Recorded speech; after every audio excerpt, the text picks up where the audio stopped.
يا هلا ومرحبا، معكم الدكتورة حسنة دماس. رح نستكمل الحديث اليوم عن القولون العصبي. رح نتكلم عن العلاج اللي هو بيركز على تقليل الأعراض قدر المستطاع بالابتعاد عن مهيجات القولون العصبي وتغيير نمط الحياة. تغييرات في نمط الحياة كالتالي: الأكل الغني بالألياف وبالذات في حالات الإمساك، ولكن انتبه ممكن يزيد لك الغازات أو يزيد من المغص. ابتعد عن الأكل اللي يزيد عليك الأعراض، كل في أوقات محددة ونظم غذائك، لا تفوت وجبة، كل وجباتك في نفس الوقت كل يوم، هذا راح يساعدك على تنظيم الأمعاء وحركتها. لو كنت تعاني من إسهال، كل وجبات صغيرة ومتكررة. الرياضة راح تساعدك في التقليل من الإحباط والقلق وراح تنظم من حركة الأمعاء. ومهم جدا أنك تاخذ قسط كافي من الراحة وتشرب سوائل بكميات كبيرة. راح أستعرض معاكم بعض أنواع الأكل اللي ممكن يهيج أعراض القولون العصبي. الأكل المسبب للغازات مثال عليه المشروبات الغازية، البروكلي، الملفوف، البصل، الفواكه المجففة، والمحليات اللي تحتوي على السوربيتول. الامتناع عن الجلوتين في الأكل ممكن يساعد على تخفيف أعراض القولون العصبي، مثلا تبتعد عن تناول القمح. في بعض أنواع الكربوهيدرات اختصارها فود ماب زي اللاكتوز والفركتوز وغيرها، بتكون موجودة في بعض الخضروات، الحبوب والفواكه ومنتجات الألبان، الثوم والبصل والمانجا والبلاك بيري. في بعض المرضى بتزيد عندهم الأعراض عند تناول القهوة لأنها ممكن تسبب إسهال، بتزيد من حركة الأمعاء.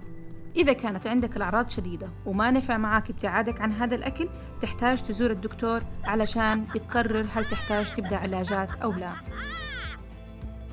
الأدوية المستخدمة: أخذ مصدر للألياف يساعدك في حالة الإمساك. إذا كنت تعاني من الإمساك ممكن الدكتور يكتب لك ملين. إذا كنت تعاني من الإسهال، في عندنا أدوية نستخدمها لعلاج الإسهال زي اللوبراميد وغيرها.